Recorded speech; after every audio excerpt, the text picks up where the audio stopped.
Bismillahirrahmanirrahim. Assalamualaikum warahmatullahi wabarakatuh. Syukur alhamdulillah kita masih dipertemukan kembali di channel ini. Sholawat dan salam selalu dan tetap tercurahkan kepada junjungan kita Nabi besar Muhammad sallallahu alaihi wasallam. Allahumma sholli ala sayyidina Muhammad wa ala ali sayyidina Muhammad. Harapan dan doa saya semoga sahabatku semuanya selalu diberikan kesehatan, dilapangkan rezekinya, diampuni dosa-dosanya, dipanjangkan umurnya, dan semoga kita tidak mati kecuali mati dengan beriman dalam Islam. Dan sempatkanlah menuliskan sholawat di kolom komentar. Insya Allah akan menjadi bukti cinta kita kepada Rasulullah Muhammad sallallahu alaihi wasallam. Semoga kita semua mendapatkan syafaat beliau di akhirat kelak. Amin ya rabbal alamin. Sahabat beriman yang dirahmati Allah, kemana perginya roh setelah dicabut dari tubuh menurut Islam adalah rahasia ilahi. Persoalan tentang roh ini sudah lama ditanyakan oleh orang-orang sejak zaman dahulu. Sebagian besar dari kita sering bertanya-tanya, apakah itu roh? Lalu kemana perginya roh setelah seseorang meninggal? Pertanyaan seperti itu juga pernah diajukan oleh orang-orang Yahudi kepada Nabi Muhammad sallallahu alaihi wasallam. Setelah pertanyaan tersebut, turunlah surat Al-Isra ayat 85. Allah Subhanahu wa taala berfirman, dan mereka bertanya kepadamu tentang roh.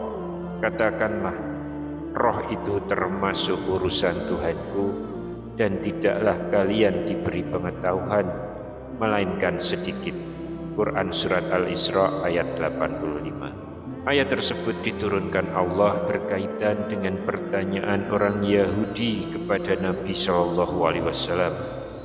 Diriwayatkan dari Abdullah ibnu Mas'ud radhiyallahu anhu yang mengatakan bahwa ketika ia sedang berjalan mengiringi Rasulullah sallallahu alaihi wasallam di sebuah lahan pertanian di Madinah, Nabi sallallahu alaihi wasallam bertemu dengan sejumlah orang Yahudi. Sebagian dari mereka mengatakan kepada sebagian yang lain, tanyailah dia oleh kalian tentang roh. Sedangkan sebagian lainnya mengatakan, janganlah kalian bertanya kepadanya. Akhirnya mereka bertanya kepada Nabi tentang roh. Untuk itu mereka berkata, hai Muhammad, apakah roh itu? Saat itu Nabi Shallallahu Alaihi Wasallam masih tetap bertopang pada pelepah kurmanya seraya berdiri. Ibnu Mas'ud merasa yakin bahwa saat itu Nabi Shallallahu Alaihi Wasallam sedang menerima wahyu. Setelah itu Nabi Shallallahu Alaihi Wasallam membacakan firman yang baru diturunkan, yaitu, dan mereka bertanya kepadamu tentang roh, katakanlah, roh itu termasuk urusan Tuhanku, dan tidaklah kalian diberi pengetahuan melainkan sedikit. Al-Isra ayat 85. Maka berkatalah sebagian dari mereka kepada sebagian yang lain, telah kami katakan kepada kalian, janganlah kalian bertanya kepadanya. Hadis riwayat Imam Bukhari dan Muslim. Sahabat seiman yang dirahmati Allah, dari penjelasan ayat tersebut menegaskan bahwa hanya Allah saja yang mengetahui roh, dan hal itu termasuk sesuatu yang sengaja hanya diketahui olehnya, tidak untuk manusia. Manusia hanya diberikan sedikit pengetahuan mengenai roh. Berkaitan hal tersebut, ada hadis Nabi mengenai perjalanan roh manusia. Dalam banyak keterangan, Rasulullah menyebutkan nikmat dan siksa kubur. Keduanya merupakan ganjaran yang Allah berikan sebelum hari akhir tiba. kebaikan dan kejahatan seseorang selama hidup di dunia cukup menentukan balasan apa yang akan diterimanya di alam barzakh. Lalu bagaimana sesungguhnya perjalanan roh mulai sejak menghadapi kematian sampai ditempatkan di liang lahat sehingga mendapatkan beragam nikmat kubur. Terkait hal ini maka kita tidak bisa mengira-ira, dan informasi tentang ini harus disandarkan pada ayat Al-Quran dan penjelasan dari hadis yang sahih. Ada sebuah kisah yang diriwayatkan oleh Imam Abu Dawud, Imam Ibnu Majah, An-Nasai, Imam Ahmad, yang mana hadis ini memenuhi kriteria Bukhari dan Muslim. Dalam riwayat itu diceritakan bahwa pada suatu hari baginda Nabi SAW bersama para sahabat mengantar satu jenazah sahabat Ansor. Setibanya di pemakaman, karena proses penggalian liang lahat belum selesai, Rasulullah SAW akhirnya duduk di atas satu gundukan tanah sambil menghadap kiblat. Sementara para sahabat duduk di sekitarnya. Mereka tak berani bicara sepatah kata pun karena takut akan ada hal penting yang disampaikan Nabi kepada mereka. Kemudian Nabi SAW mengorek-korek satu gundukan tanah, lantas beliau menengadah ke langit dan kembali menunduk.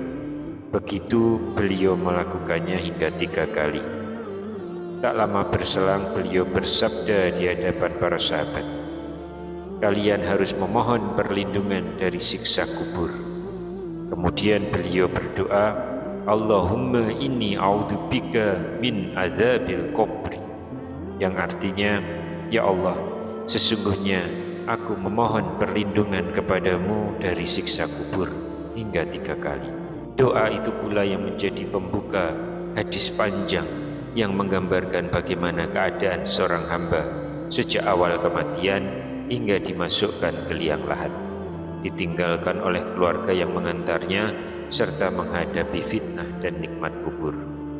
Lantas apa saja yang terjadi kepada hamba ketika menghadapi sakaratul maut atau kematian, serta apa saja yang menimpanya setelah kematian? Diungkap dalam hadis tersebut bahwa keadaan manusia yang dijemput kematian ada 2 keadaan. Keadaan orang mukmin dan orang kafir. Mengapa dibedakan? Sebab di antara keduanya terpaut keadaan yang jauh berbeda. Yang pertama, kematian hamba mukmin. Diceritakan hamba yang beriman ketika akan meninggalkan alam dunia ditemui rombongan malaikat langit. Adapun malaikat yang menemuinya juga tampak dalam rupa yang terbaik dan berpakaian yang terbaik.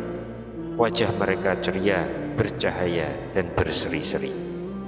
Di tangan malaikat tersebut tampak kain kafan dan minyak wangi dari surga yang akan digunakan untuk membungkus dan membaluri roh hamba mukmin tersebut. Jadi itulah sebabnya mengapa ada seorang hamba yang jasadnya semerbak wangi setelah dirinya meninggal. Hal ini menunjukkan bahwa hamba tersebut termasuk hamba mukmin yang rohnya dimasukkan dalam kain kafan yang sudah dibaluri minyak wangi para malaikat tadi. Kejadian wanginya jasad seorang hamba mukmin juga dialami langsung oleh baginda Nabi SAW ketika menjalani perjalanan Isra Mi'raj. Oleh beliau tercium satu aroma yang sangat wangi. Karena penasaran, beliau bertanya kepada malaikat Jibril. Dijawab oleh malaikat Jibril, itu adalah aroma wangi yang keluar dari kuburan Siti Masyitah, seorang perempuan yang merawat anak-anak Fir'aun. Dan demi mempertahankan akidah dan keimanannya kepada Allah, Masyitah rela dihukum oleh Fir'aun dengan cara dimasukkan ke dalam minyak panas bersama anak-anaknya hingga ajal menjemputnya.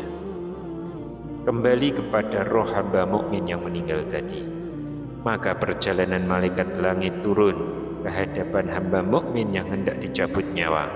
Sebagian orang soleh bisa menyaksikannya dan menceritakan kejadian yang disaksikannya itu, sementara orang-orang di sekitar mereka sama sekali tidak melihat apa-apa.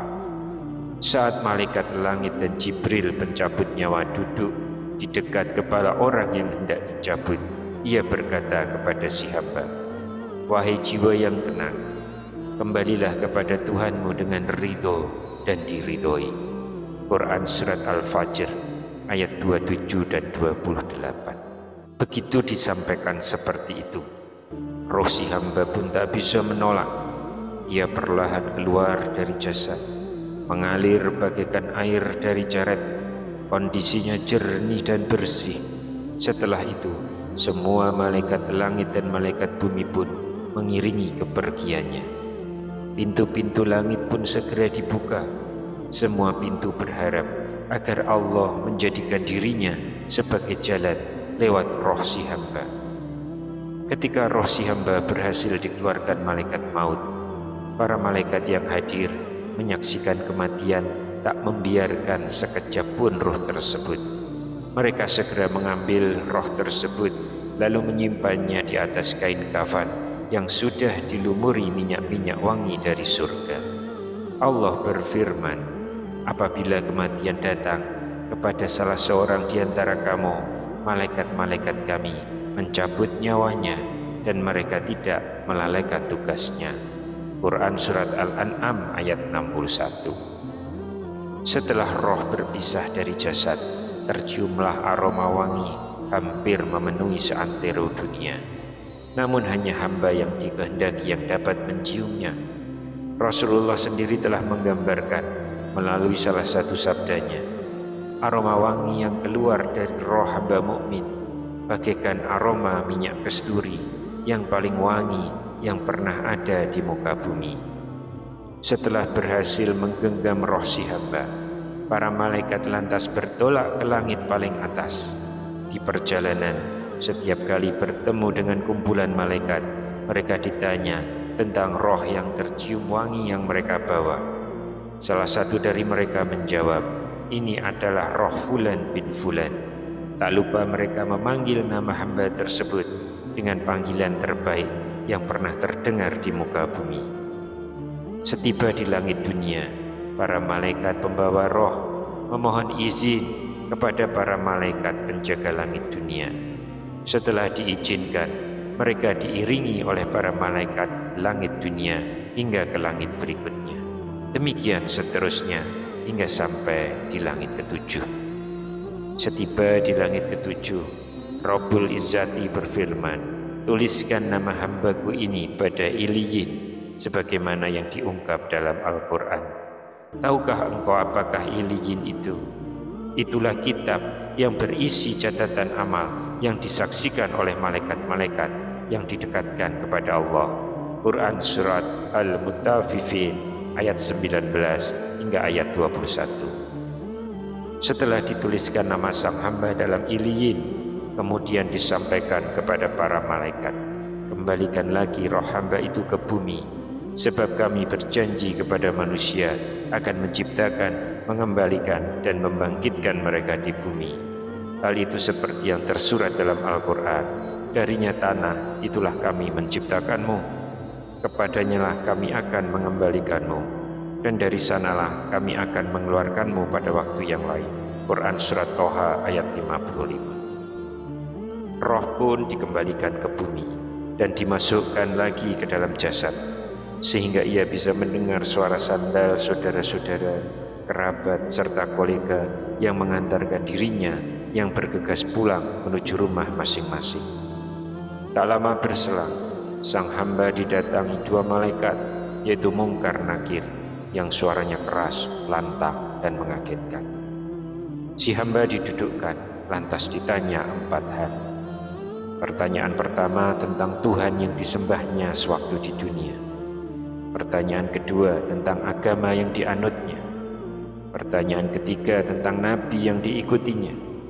Pertanyaan keempat tentang kiblat yang jadi arah sholatnya. Lalu pertanyaan kelima tentang pemimpin atau kitab yang diikutinya. Semua pertanyaan menunjukkan fitnah kubur sekaligus fitnah terakhir yang dilalui seorang hamba mukmin. Pada saat itu tiada artinya kecerdasan, tipu daya, dan kebohongan mulutnya. Seandainya ada seorang kafir yang sejak di dunia menghafal jawaban dari pertanyaan-pertanyaan tadi, maka tetap tidak ada gunanya. Sebab yang akan menjawab adalah amal baiknya dan pertolongan Allah. Berkat keduanya, insya Allah ia akan bisa menjawab dengan teguh sesuai firman Allah dalam Al-Quran. Allah meneguhkan orang-orang yang beriman dengan ucapan yang teguh dalam kehidupan di dunia dan di akhirat. Allah menyesatkan orang-orang yang zalim dan Allah berbuat apa yang Dia kehendaki. Quran Surat Ibrahim ayat 27. Setelah itu terdengar ada suara panggilan dari langit, "Hambaku benar," maka dihamparkanlah satu taman dari surga untuknya. Beri pakaian dari surga, buka satu pintu surga. Maka datanglah kepadanya aroma wangi dari surga dan dilapangkan kuburannya sejauh mata memandang. Hilang suara tadi, datang padanya satu sosok yang menyerupai laki-laki. Laki-laki itu sangat tampan dan menyenangkan. Pakaiannya sangat bagus dan menyampaikan kabar gembira kepada si hamba. Ketika ditanyakan siapa laki-laki itu sebenarnya, maka diketahui bahwa ia adalah jelmaan amal soleh yang diperbuatnya semasa di dunia. Sementara keluarga dan anak-anaknya tak satu pun yang menemani. Yang tetap bersamanya adalah amal kebaikan dan kesolehan. Saking nikmatnya si hamba di alam kubur, sampai-sampai ia memohon kepada Allah agar segera disegerakan kiamat. Tujuannya agar dirinya segera menerima nikmat yang lebih besar di negeri yang sangat indah, yaitu surga Allah Subhanahu wa Ta'ala, sebagaimana yang telah dijanjikannya. Disampaikan kepadanya, "Tenanglah, segala sesuatu ada waktunya." Ketika waktu itu datang, maka apa yang ditetapkan Allah akan terjadi, maka akan terjadi. Lalu yang kedua, bagaimana kondisi kematian untuk hamba yang kafir? Perjalanan roh orang kafir sangat berbeda dengan orang mukmin atau beriman. Ia dihampiri malaikat langit dengan wajah bengis dan keras. Mereka membawa masuk kain yang tidak nyaman digunakan dari neraka. Para malaikat langit kemudian duduk di dekat kepala hamba kafir yang hendak dicabut nyawanya. Kedatangan malaikat langit disusul langsung oleh malaikat Jibril. Dia memanggil, "Wahai jiwa yang busuk, keluarlah menuju murka Allah." Roh seorang hamba kafir ketakutan. Nyawanya dicabut dengan paksa sebagaimana firman Allah, "Alangkah dahsyatnya sekiranya kamu melihat di waktu orang-orang zalim berada dalam tekanan sakaratul maut, sedang para malaikat memukul dengan tangannya sambil berkata, 'Keluarkanlah nyawamu. Di hari ini kamu dibalas dengan siksa yang sangat menghinakan, karena kamu selalu mengatakan terhadap Allah perkataan yang tidak benar, dan karena kamu selalu menyombongkan diri terhadap ayat-ayatnya.'" Quran Surat Al-An'am ayat 93. Saat itu malaikat maut akan memukuli orang-orang yang tak beriman agar nyawa mereka segera keluar dari tubuh. Allah menyebutkan hal tersebut dalam Al-Quran Surat Al-Anfal ayat 50 dan 51, yang artinya, kalau kamu melihat ketika para malaikat mencabut jiwa orang-orang yang kafir seraya memukul muka dan belakang mereka dan berkata, "Rasakan olehmu siksa neraka yang membakar," tentulah kamu akan merasa ngeri. Demikian itu disebabkan perbuatan tanganmu sendiri. Sesungguhnya Allah sekali-kali tidak menganiaya hambanya. Kemudian roh tersebut keluar dengan membawa bau yang sangat busuk, seperti busuknya bau bangkai yang pernah ada di muka bumi. Mereka pun naik membawa roh ini. Setiap kali mereka melewati malaikat, malaikat bertanya, "Roh siapakah yang buruk ini?" Mereka menjawab, "Fulan bin Fulan," dengan nama yang paling buruk yang pernah dia gunakan ketika di dunia, hingga mereka sampai di langit dunia. Kemudian mereka minta dibukakan, namun tidak dibukakan. Ketika itu Rasulullah Shallallahu Alaihi Wasallam membaca firman Allah, "Orang yang mendustakan ayat-ayat kami dan menyombongkan diri terhadapnya, Tidak akan dibukakan bagi mereka pintu-pintu langit, dan tidak pula mereka masuk surga hingga unta masuk lubang jarum. Quran Surat Al-A'raf ayat 40. Dengan melihat adanya roh hamba kafir tersebut, Allah berfirman, tulis catatan amal hambaku di sijin, di bumi yang paling dasar. Kemudian dikatakan, kembalikan hambaku ke bumi, karena aku telah menjanjikan bahwa dari bumi aku ciptakan mereka, ke bumi aku kembalikan mereka, dan dari bumi aku bangkitkan mereka untuk kedua kalinya. Kemudian rohnya dilempar hingga jatuh di jasadnya. Kemudian Rasulullah membaca firman Allah, barang siapa mempersekutukan sesuatu dengan Allah, maka adalah ia seolah-olah jatuh dari langit, lalu disambar oleh burung atau diterbangkan angin ke tempat yang jauh. Quran Surat Al-Hajj ayat 31. Perjalanan roh kafir selanjutnya sama seperti roh mukmin, dikembalikan kepada jasadnya, namun dengan perlakuan berbeda, yaitu perlakuan sebaliknya dari mukmin. Sahabat seiman yang dirahmati Allah, semoga kita semua selalu dijaga dengan amal kebaikan selama hidup di dunia, yang membuat diri kita dilimpahi rahmat menjadi hamba yang mukmin. Wallahu a'lam bishawab. Demikian yang bisa saya sampaikan di kesempatan kali ini. Semoga dapat memberi manfaat untuk kita semua. Amin ya rabbal alamin. Wassalamualaikum warahmatullahi wabarakatuh.